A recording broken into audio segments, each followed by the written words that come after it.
Hello everyone, welcome to my YouTube channel. और मैं आज आपसे डिस्कस करूंगा packing fraction and packing efficiency in BCC and FCC.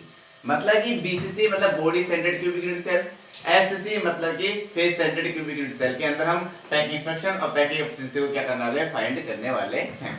Last video के अंदर हमने पैकिंग फ्रैक्शन और पैकिंग एफिशिएंसी का एक्चुअल मीन देखा था, उसके बाद फॉर्मूला देखे थे, नाउ फिर डिस्कस किया था हमने, उसके बाद डिस्कस किया था हमने एससीसी के अंदर पैकिंग फ्रैक्शन और पैकिंग एफिशिएंसी को। ठीक है, जैसे हमने एससीसी के अंदर पैकिंग फ्रैक्शन और पैकिंग एफिशिएंसी को फाइंड किया था, वैसे आज हम बीसीसी और एफसीसी के अंदर पैकिंग फ्रैक्शन और पैकिंग एफिशिएंसी को फाइंड करेंगे। नाउ डिस्कस करते हैं बीसीसी के अंदर पैकिंग फ्रैक्शन। किसके अंदर? बीसीसी के अंदर पैकिंग फ्रैक्शन। बीसीसी की फॉर्म होती है body centred, body centred, body centred cubic cell. BCC body centred cubic cell, body centred cubic cell, BCC हो गया। बॉडी सेंटर्ड क्यूबिक सेल क्या होता है? ऐसा क्यूबिक सेल, और क्यूबिक सेल भी क्या होता है, इसकी हाइट लेंथ विड्थ इक्वल होती है, ठीक है ना, उनके बीच में 90 डिग्री का एंगल होता है, उसे बोलते हैं क्यूबिक सेल। और क्यूबिक सेल में बॉडी सेंटर्ड क्यूबिक सेल क्या होता है? ऐसा क्यूबिक सेल जिसके कॉर्नर पे कंस्टिट्यूएंट पार्टिकल प्रेजेंट हो, साथ ही साथ बॉडी के सेंटर में भी क्या हो, हमारा कंस्टिट्यूएंट पार्टिकल प्रेजेंट हो, तो हम उसे बोलते हैं बॉडी सेंटर्ड क्यूबिक सेल। आपको पता है कि बॉडी जो क्यूबिक सेल होता है उसकी हाइट लेंथ विड्थ क्या होती है, मान के चलते ए है, मतलब इसकी सभी एज कितनी होंगी, कितनी होंगी, एज कितनी होंगी, ए होगी, मान लेते हैं। ठीक है, आपको मैंने बताया था कि जो body centred cubic unit cell होता है उसका जो नियरेस्ट नेबर एटम होता है, नियरेस्ट नेबर एटम होता है वो होता है रूट में 3a/2 होता है। ये मैंने आपको बता चुका हूं, ठीक है ना, वीडियो से अंदर देखना। मैंने आपको बता रखा है कि बीसीसी के नियरेस्ट नेबर एटम होता है, उसके जो nearest neighbour atom, first nearest neighbour atom का जो डिस्टेंस होता है वो होता है रूट में 3/2। कौन सा होता है फर्स्ट नियरेस्ट नेबर एटम? आपको पता है, एक तो ये एटम, इसको मैं सेंटर एटम के रेस्पेक्ट में मानता हूं, तो बॉडी के जो सेंटर वाला एटम होता है ना, बॉडी के सेंटर वाला एटम होता है, उसको हम क्या बोलते हैं, उनके बीच की जो डिस्टेंस होती है, यहां से यहां तक के बीच की डिस्टेंस होगी वो हो गया रूट में 3/2। खुद भी देख लो, यहां बॉडी डायगोनल की डिस्टेंस क्या होती है, रूट में 3 है, तो इसका आधा कितना होगा, रूट में 3/2, क्योंकि इससे सेंटर में तो रखा हुआ है हमारा क्या नाम है, एटम। ठीक है, तो आपको पता है इस रेडियस की डिस्टेंस कितनी, इस एटम की रेडियस कितनी होती है, r होती है, और इस रेडियस की r कितनी होती है, इस रेडियस की इस एटम की रेडियस कितनी होती है, r होती है। तो यहां से यहां तक की distance nearest neighbour atom distance से लगेगी, जो होती है रूट में 3a/2, और जो किसके इक्वल होता है, 2r के इक्वल होता है। ये मैंने बता दिया, 2r के इक्वल होता है। देखो नियरेस्ट नेबर एटम डिस्टेंस तो मैंने आपको बता रखा है, बीसीसी में कैसे फाइंड करते हैं, एफसीसी के अंदर कैसे फाइंड करते हैं। तो फर्स्ट नियरेस्ट नेबर एटम है, फर्स्ट नियरेस्ट नेबर एटम वो होगा हमारा बॉडी सेंटर वाला, सेंटर, अगर इसको सेंटर एटम मान के चलता हूं तो। ठीक है, तो ये सेंटर एटम के रेस्पेक्ट बॉडी के सेंटर वाला जो एटम होता है ना, वहां के बीच का जो डिस्टेंस है वो होगा हमारा नियरेस्ट नेबर डिस्टेंस। तो नियरेस्ट नेबर डिस्टेंस होगा हमारा ये फर्स्ट नियरेस्ट नेबर डिस्टेंस से हम लेंगे, ठीक है। वो किसके इक्वल होता है, 2r के इक्वल होगा। तो यहां से यहां तक आया 1r हो गया, और यहां से यहां तक 1r हो गया, तो 2r के इक्वल कर दिया। फर्स्ट हमने स्टेप कर दिया, ये स्टेप आपको कर लिए, क्लियर होगी ये स्टेप आपकी, ठीक है भैया। सेकंड आपको उसके अंदर निकालना है जेड। जेड होता है पर एटम पर यूनिट सेल। क्या होता है? एटम पर यूनिट सेल, जिसे रैंक ऑफ यूनिट सेल बोलते हैं। मैंने ये भी बता रखा है कैसे फाइंड करते हैं, ठीक है ना। फिलहाल हम एक बार देख लेते हैं हल्का सा। यहाँ पर आपको पता है कि बॉडी सेंटर पे क्या होता है, एटम कहां का प्रेजेंट होते हैं, एक तो कॉर्नर पे होता है। कॉर्नर का केवल कितना पार्ट काउंट होता है, 1/8 यूनिट सेल के अंदर। कितने टोटल कॉर्नर है, 1 2 3 4 5 6 7 8, तो मल्टीप्लाई 8 प्लस में करेंगे। बॉडी के सेंटर में, बॉडी के सेंटर वाला कितना काउंट होता है, 1 काउंट होता है। कितना काउंट होता है, 1। कितना है बॉडी के सेंटर वाला, कितना होता है, 1 होता है, मतलब 1। तो इस प्रकार से जेड की वैल्यू फाइंड करते हैं। जेड की वैल्यू हमें कितने मिलेगी, इसको इससे फाइंड करेंगे, इसको सोल्व करेंगे तो हमारा आएगी 2। जैसे एक तो ये रहा और एक इससे कट जाएगा, तो जेड की वैल्यू कितनी फाइंड होगी, ये। मतलब कि इस क्यूबिक यूनिट सेल के अंदर जो एटम होगा वो कितने एटम इसका वॉल्यूम कवर करेंगे, इस क्यूबिक का जो वॉल्यूम है 2 एटम वॉल्यूम क्या करेंगे, कवर करेंगे।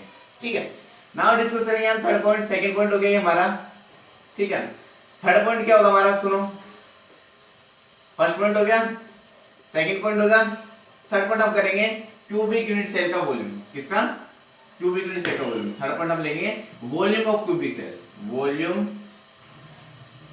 और कौन सा क्यूबिक सेल है, बॉडी सेंटर क्यूबिक सेल का, बीसीसी का वॉल्यूम फाइंड करते हैं। बीसीसी का वॉल्यूम आपको पता है, क्यूबिक सेल कौन सा है, कौन सा ए है, तो ए क्यूब कर देंगे। इसकी एज कितनी थी, ए होती है, तो आपको पता सीधी सी बात है इनका क्या होगा, ए क्यूब होगा।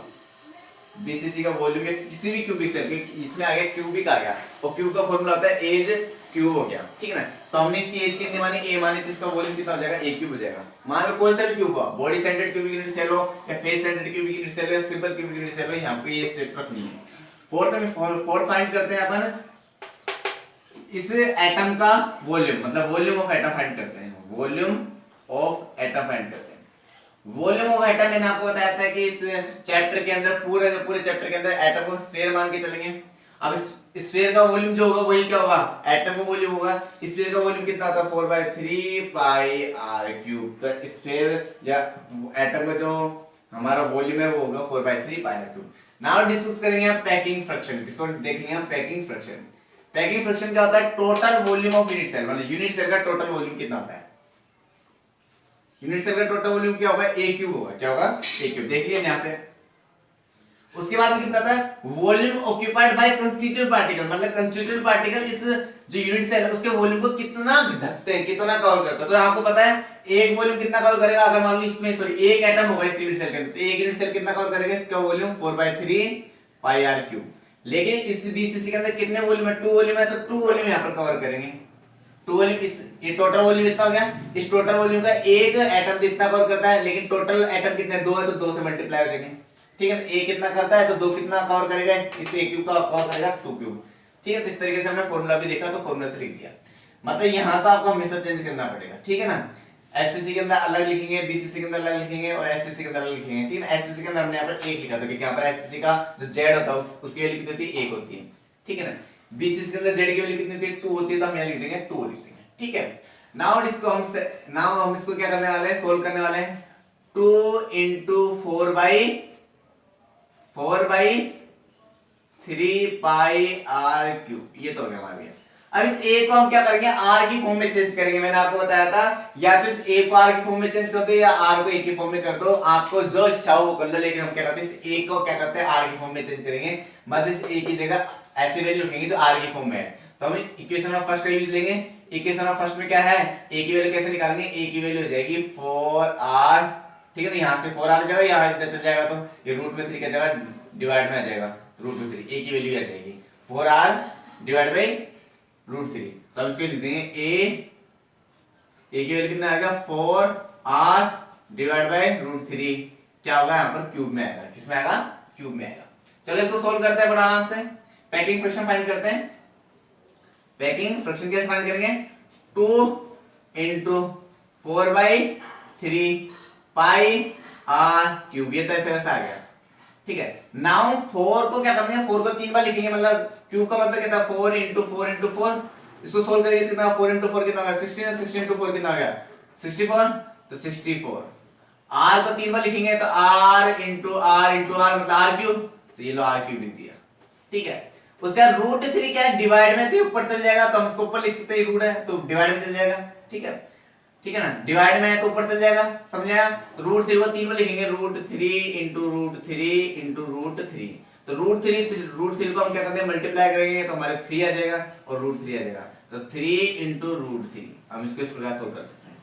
ठीक है, देखो जो कट रहा है उसको कट हो गया, ये r क्यूब कट रहा है, ये r क्यूब यहाँ से यहाँ कट गया। ठीक है, r तो हमारा कट गया। उसके बाद में 4 से करा 16 आया और 2 करा, फिर दोबारा कितना आया 8 आया, यहाँ से कट गया। इस 3 से ये 3 कट गया। ठीक है, हमारा बचा क्या, पैकिंग फ्रैक्शन कितना बचा, पैकिंग फ्रैक्शन जो हमारा आएगा वो आएगा पाई बचा यहाँ पर केवल। ठीक है, रूट में 3 बचा, अपन का नीचे कितना बचा 8 बचा, मतलब पाई √3 डिवाइड बाई 8, ये हमारा पैकिंग फ्रैक्शन आया। ठीक है, जब इसको सोल्व करेंगे पाई की जगह वैल्यू रखेंगे 3.14 इनटू √3 की जगह वैल्यू रखेंगे 1.71। ठीक है, मतलब रूट की 3 की वैल्यू रखेंगे, पाई की जगह पाई की वैल्यू रखेंगे और r से हम डिवाइड करेंगे, तो हमारी जो वैल्यू आएगी वो लगभग 0.68 आएगी, लगभग बोला मैंने, मतलब 68 के आगे भी कुछ आएगा। तो हमारे पैकिंग फ्रैक्शन कितना बन जाएगा 0.68, और पाई की फॉर्म में देखें तो पाई रूट में 3 डिवाइड बाई 8 आता है। अब पैकिंग एफिशिएंसी की बात करते हैं, किसकी बात करते हैं, पैकिंग एफिशिएंसी की। तो पैकिंग एफिशिएंसी का सीधा फॉर्मूला मैंने बताया कि पैकिंग फ्रैक्शन को 100% से मल्टीप्लाई कर देंगे तो हमारा क्या जाएगा, परसेंटेज में आ जाएगा। ठीक है ना, तो हमारे पैकिंग एफिशिएंसी हो जाएगी, मतलब पैकिंग फ्रैक्शन कितना था हमारा 68 है, मतलब 0.68%, मल्टीप्लाई कितना 100% से मल्टीप्लाई कर दें तो हमारी वैल्यू आ जाएगी, पैकिंग एफिशिएंसी की वैल्यू कितनी आएगी, हमारी वैल्यू आएगी 68%। तो हमारे पैकिंग एफिशिएंसी कितना होगी 68%। तो देखो हमारा क्वेश्चन जो है वो ये बनेगा कि पैकिंग फ्रैक्शन क्या होता है, बीसीसी का पैकिंग फ्रैक्शन कितना होगा 0.68 होगा। ठीक है, जबकि बीसीसी का पैकिंग एफिशिएंसी कितना होगा 68%। देखो पैकिंग फ्रैक्शन तो होगा पाई रूट में 3 डिवाइड बाय 8 और पॉइंट यहां लिख देंगे 0.68, लेकिन पैकिंग एफिशिएंसी कितने किसमें निकालेंगे, परसेंटेज में निकालेंगे, मैंने आपको बता दिया। ये तो हो गया बीसीसी का। नाउ हम डिस्कस करेंगे एफसीसी। किसका डिस्कस करेंगे, एफसीसी का। देख लो एक बार, ठीक है। अब हम देखने वाले हैं एफसीसी का। किसका देखने वाले हैं, एफसीसी का। एफसीसी मतलब कि फेस, एफसीसी फ्रॉम करती है फेस सेंटर्ड क्यूबिक सेल, मतलब फेस सेंटर्ड क्यूबिक सेल में हम निकालेंगे पैकिंग फ्रैक्शन और पैकिंग एफिशिएंसी को फाइंड करेंगे। सबसे पहले फेस सेंटर्ड क्यूबिक सेल क्या होता है, ऐसा क्यूबिक सेल, ऐसा क्यूबिक सेल जिसके कोर्नर पे तो कंस्टिट्यूएंट पार्टिकल प्रेजेंट है, जिसके कोर्नर पे तो कंस्टिट्यूएंट पार्टिकल प्रेजेंट है, साथ के साथ फेस के सेंटर में भी प्रेजेंट होगा, फेस के सेंटर में भी हमारे कंस्टिट्यूएंट पार्टिकल प्रेजेंट होंगे। जैसे ये हो गया साइड और ऊपर वाला, नीचे वाला, ये साइड वाला, इसका ये साइड वाला, पीछे वाला और ये आगे वाला, तो इसे बोलते हैं फेस सेंटर्ड क्यूबिक सेल। ठीक है, इसमें वही ये एज मानेंगे, ठीक है ना। इसमें जो नियरेस्ट नेबर एटम आएगा, नियरेस्ट नेबर एटम आएगा, ये नियरेस्ट नेबर एटम की डिस्टेंस आएगी, ये वाला एटम होगा, साथ में ये वाला एटम होगा, मतलब ये दो एटम के बीच का डिस्टेंस आएगा। ठीक है, ये दो एटम का बीच का डिस्टेंस आएगा, ये वाला एटम, मतलब ये आर हो गया और एक एटम का आर ये हो गया, इस एटम का आर ये हो गया। ठीक है, तो नियरेस्ट नेबर एटम का डिस्टेंस कहता हूं आपको, पता है फेस डायगोनल होता है तो इसका आधा होगा, तो आपको पता है मैंने फाइंड कर रखा है कि एफसीसी में nearest neighbour atom, first nearest neighbour atom की जो डिस्टेंस होगी वो हो जाएगी रूट में 2a डिवाइड बाय 2, जो किसके इक्वल होता है 2r के इक्वल होता है। किसके इक्वल होता है 2r के इक्वल होता है। फर्स्ट पॉइंट तो हमारे क्लियर हुआ। ठीक है, सेकंड पॉइंट हम इसकी बात करते हैं जेड की। किसकी बात करते हैं, जेड की। तो खुद ही सोचो जेड की वैल्यू कैसे होगा, जेड मतलब इसके अंदर कितना एटम काउंट होंगे, तो आपको पता है कॉर्नर कितना है 1/8, कॉर्नर का 1/8 काउंट होता है, तो 8 कॉर्नर टोटल, 8 कॉर्नर का 8 काउंट होगा। प्लस में फेस सेंटर्ड का कितना काउंट होता है 1/2 काउंट होता है। कितने फेस है टोटल 1 2 3 4 5 6 मल्टीप्लाई 6, ये आपको मैंने सोल्व करवा रखा है। ठीक है, तो जब इसको सोल्व करेंगे तो जेड की वैल्यू आएगी हमारी 2 3 जा 8 1 जा मतलब 4, जेड की वैल्यू कितनी आएगी हमारी 4 आएगी। सोल्व करके देखना इसको हाँ खुद भी। ठीक है, नाउ डिस्कस करेंगे हम वॉल्यूम ऑफ, थर्ड पॉइंट क्या करेंगे, वॉल्यूम ऑफ कौन सा एफसीसी, मतलब क्यूबिक सेल है, मतलब उसका वॉल्यूम वही आएगा ए क्यूब, तो वॉल्यूम ऑफ एफसीसी मतलब क्या ए क्यूब। फोर्थ पॉइंट है volume of atom, volume of atom, आपको पता है एटम को स्क्वायर मान के चलते हैं, तो एटम का कितना होगा 4/3 पाई आर क्यूब। ठीक है, तो ये आपको 4 की 4 स्टेप तो दोनों सब में करनी है। उसके बाद आपको पैकिंग फ्रैक्शन फाइंड करना है। क्या फाइंड करना है, पैकिंग फ्रैक्शन। तो पैकिंग फ्रैक्शन कैसे फाइंड करेंगे, पैकिंग फ्रैक्शन कैसे फाइंड करेंगे, नीचे तो निकला है एफसीसी का वॉल्यूम, तो एफसीसी का वॉल्यूम कितना होगा वही a क्यूब। फिर डिस्कस करेंगे हम एक एटम कितना कवर करता है 4/3 पाई r क्यूब, इस वॉल्यूम का कितना कवर करता है, एक एटम तो करता है 4/3 पाई r क्यूब, लेकिन टोटल एटम कितने हैं, z कितना है, टोटल एटम इस यूनिट सेल के अंदर टोटल एटम कितना कवर होते हैं 4, काउंट कितना होता है इस यूनिट सेल के अंदर टोटल एटम कितने होते हैं 4 होता है, तो 4 से मल्टीप्लाई कर देंगे। एक वॉल्यूम एक एटम इतना इस वॉल्यूम का एक एटम इतना कवर करता है, तो 4 एटम कितना करेंगे मल्टीप्लाई 4, सीधी सी बात है। तो अब इसको सोल्व करते हैं पैकिंग फ्रैक्शन को, तो मैंने आपको बताया था वही 4 × 4/3 पाई r क्यूब, तो आ जाएगा, कोई दिक्कत नहीं है। अब इस a की जगह हम क्या करेंगे r की वैल्यू रखेंगे। ठीक है ना, इस a को r की फॉर्म में चेंज करके लिखेंगे, तो कैसे चेंज करेंगे देखो खुद ही सोचो, यहाँ पर a आ जाएगा, कैसा आ जाएगा वही ऊपर आता आएगा 4r, बटे में आएगा रूट में 2, यही होगा ना। ठीक है, तो 4r डिवाइड बाय रूट में 2, तो 4r डिवाइड बाय रूट में 2 आ गया, तो हम इसको भी लिख सकते हैं 4r डिवाइड बाय रूट में 2 क्या आ गया क्यूब आएगा। अब इसको सोल्व करते हैं, पैकिंग फ्रैक्शन को सोल्व करेंगे, तो इतना है 4 × 4 divide by 3 × pi r cube, ये तो ऐसा कैसा आएगा। ठीक है ना, उसके बाद आपको पता 4 को 4 × 4 × 4 कितने करेंगे तो कितना आएगा 64।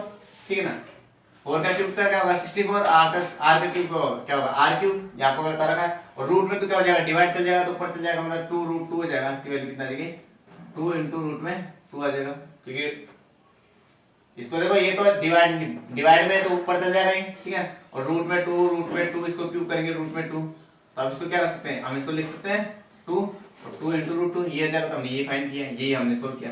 ठीक है, तो देखिए अब इसको काटापीटी करेंगे, खुद ही सोचो